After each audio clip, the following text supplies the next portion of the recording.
Story World. నిజాయితీ గల రాము. ఒక చిన్న గ్రామంలో రాము అనే పిల్లాడు ఉండేవాడు. రాము వాళ్ళ నాన్న ఒక తోటమాలి. వాళ్ళ పరిస్థితి అంతంత మాత్రమే, కాని రాముకు ఒక అలవాటు ఉండేది, ఏది జరిగినా సరే అబద్ధం చెప్పకూడదు.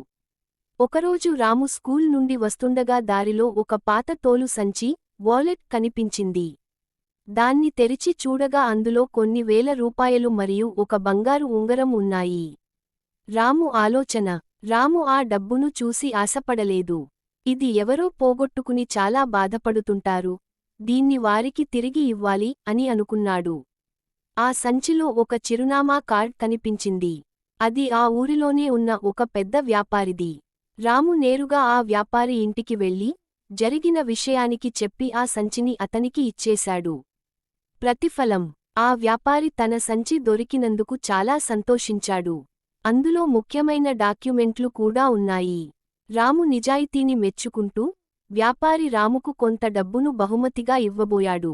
కానీ రాము ఇలా అన్నాడు: అయ్యా, ఎదుటివారి వస్తువును తిరిగి ఇవ్వడం నా బాధ్యత.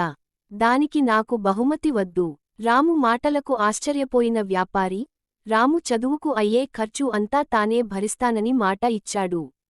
రాము బాగా చదువుకుని పెద్దయ్యాక అదే వ్యాపారి దగ్గర నమ్మకస్తుడైన మేనేజర్గా చేరి తన కుటుంబాన్ని గొప్పగా చూసుకున్నాడు. కథలోని నీతి: నిజాయితీ ఎప్పుడూ వృథా పోదు. మనం ఇచ్చే చిన్న నిజాయితీ గల పని, మన జీవితాన్నే మార్చేసే పెద్ద అవకాశాన్ని తెచ్చిపెడుతుంది. Thank you very much.